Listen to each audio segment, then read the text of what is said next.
చల్ల గాలి వస్తుందండి. గాలికి హాట్ గా స్వీట్ గా తినాలంటే ఈ క్లైమేట్స్ బట్టి నేను స్వీట్ చేస్తున్నా. ఈ స్వీట్ కూడా వేడిగా తినాలి. ఓకే. ఏంటంటే నెయ్యి వేస్తున్నారా? ఫస్ట్ నెయ్యిలోను ముందు మనం ఈ జీడిపప్పు ఈ డ్రై ఫ్రూట్స్ వేపాలన్నమాట. ఓకే. రెండు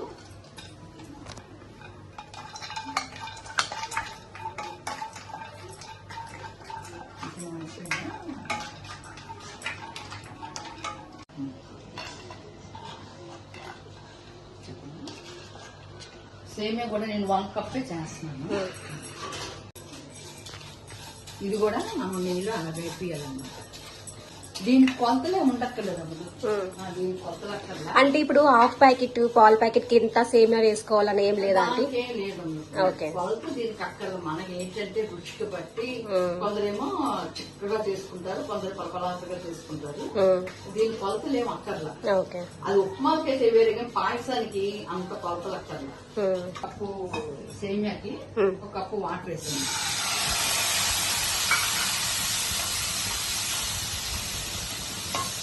కప్పు వాటర్ వేసాను. 1 కప్పు పాలు మరగబెట్టింది వంటి మరగబెట్టింది. 1 కప్పు పాలు. అక్క ఆంటీ ఏం చేస్తున్నారు ఇద్దరు?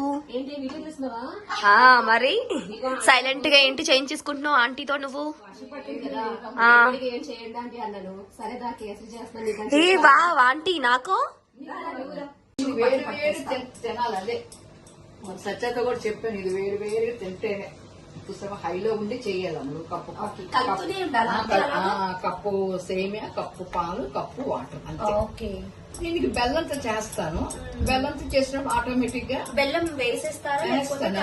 లేదు, కరిగించు వేసేస్తాను. ఇది ఉడికింది కదిగి ఆటోమేటిక్ గా.